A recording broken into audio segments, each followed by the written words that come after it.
Olá! Hoje a gente vai mergulhar de cabeça num campo fascinante da ciência forense, a traumatologia. A gente vai descobrir como o próprio ambiente, o calor, o frio, a eletricidade, a pressão, pode fornecer as pistas para desvendar um mistério. Basicamente, como as forças da natureza deixam marcas, transformando o corpo humano num verdadeiro mapa de evidências. Para começar, imagina só a cena. Um corpo encontrado. Nenhuma arma por perto, nenhum sinal de envenenamento. E aí? Por onde um perito começa a procurar? A cena do crime pode parecer limpa, mas a verdade é que as pistas mais importantes, muitas vezes, não estão ao redor da vítima. Estão nela. Pois é, a resposta está escrita no próprio corpo. É quase como uma linguagem secreta, que mistura física e biologia. E a traumatologia forense é a ciência de decifrar essa linguagem. É saber ler a história que forças como temperatura e pressão escreveram ali. Cada marca, cada lesão é uma palavra, e juntas elas contam uma história. Então, vamos começar a nossa investigação pelos agentes mais básicos, mais primordiais que existem: o fogo e o gelo. As temperaturas extremas, seja um calor absurdo ou um frio congelante, deixam para trás evidências muito distintas, que podem revelar muita coisa sobre os últimos momentos de uma pessoa. E olha que curioso, o calor e o frio agem de formas bem parecidas, mas claro, com resultados opostos. O calor, que tecnicamente a gente chama de termonose, pode agir de forma direta, causando as queimaduras que a gente conhece, ou de forma difusa, que seria uma insolação, por exemplo. Já o frio funciona na mesma lógica. A ação direta causa as geladuras, que são lesões bem parecidas com queimaduras, enquanto a ação difusa leva à hipotermia, que é aquela queda perigosa na temperatura do corpo. E falando em queimaduras, a classificação delas é fundamental na perícia. A intensidade do calor é que vai dizer o grau da lesão. Uma queimadura de primeiro grau é só aquela vermelhidão, sabe? Um eritema. No segundo grau a coisa complica, já aparecem as bolhas, as flictenas. O terceiro grau já é bem grave, o tecido morre e forma umas placas duras, as escaras. E o quarto grau? Bom, aí é a carbonização total, a destruição profunda dos tecidos e até dos ossos.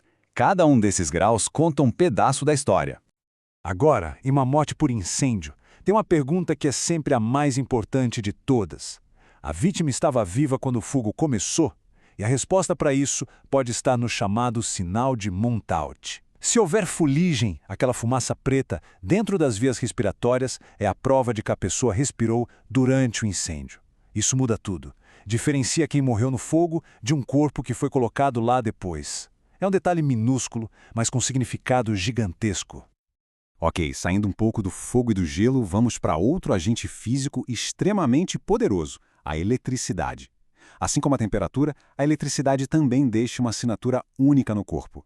E o trabalho do perito aqui é, primeiro, distinguir entre duas fontes completamente diferentes: a natural, de um raio, e a artificial, a industrial.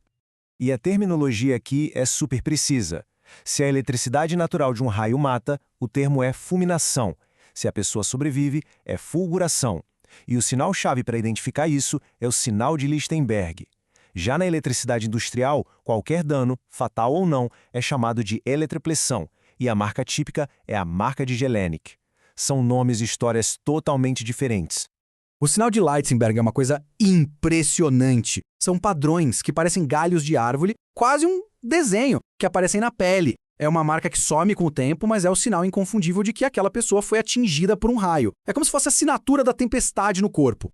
Por outro lado, a marca de Jelinek, que vem da eletricidade industrial, é bem diferente. Ela é uma queimadura elétrica de verdade. Parece uma pequena cratera na pele, sabe? Dura, com as bordas levantadas e o centro mais fundo. Geralmente, é o ponto de entrada ou de saída da corrente elétrica. Enquanto uma marca parece um fantasma na pele, a outra é uma ferida física, bem real.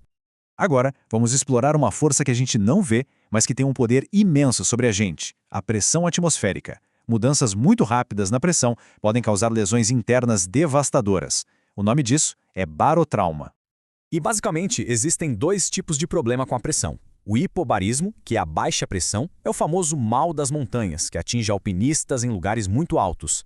Já o hiperbarismo, a alta pressão, é o mal dos caixões, um perigo para mergulhadores. Se o mergulhador sobe rápido demais, o nitrogênio no sangue forma bolhas, tipo um refrigerante, causando uma embolia que pode ser fatal.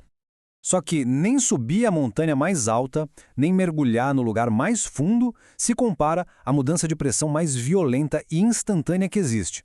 aquela que vem de uma explosão. Uma explosão, que na perícia a gente chama de blast injury, causa danos em 3 ondas diferentes. A lesão primária é da própria onda de choque, que atinge os órgãos com ar, como os pulmões. A secundária é causada pelos estilhaços e fragmentos que voam com a explosão. E a terciária acontece quando a própria pessoa é arremessada com violência contra outros objetos. É literalmente o caos transformado em ciência. Para fechar, vamos dar uma olhada em energias que, na maioria das vezes, são invisíveis, mas que causam danos muito reais: a radiação, a luz e o som.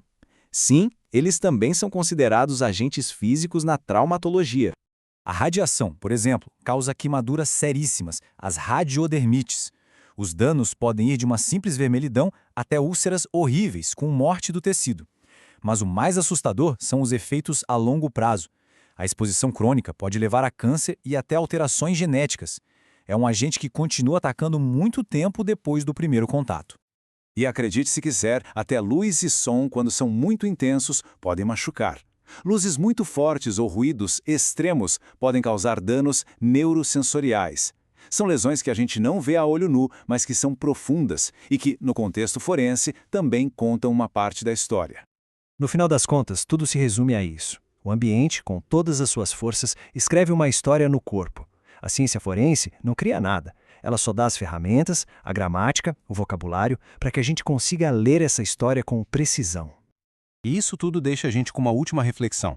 Se o corpo é um registro tão perfeito da interação com o mundo físico, de uma simples queimadura de sol até o impacto de uma explosão, o que essa variedade de lesões, essa biblioteca de marcas, diz sobre a nossa própria fragilidade diante das forças da natureza? Fica aí a reflexão.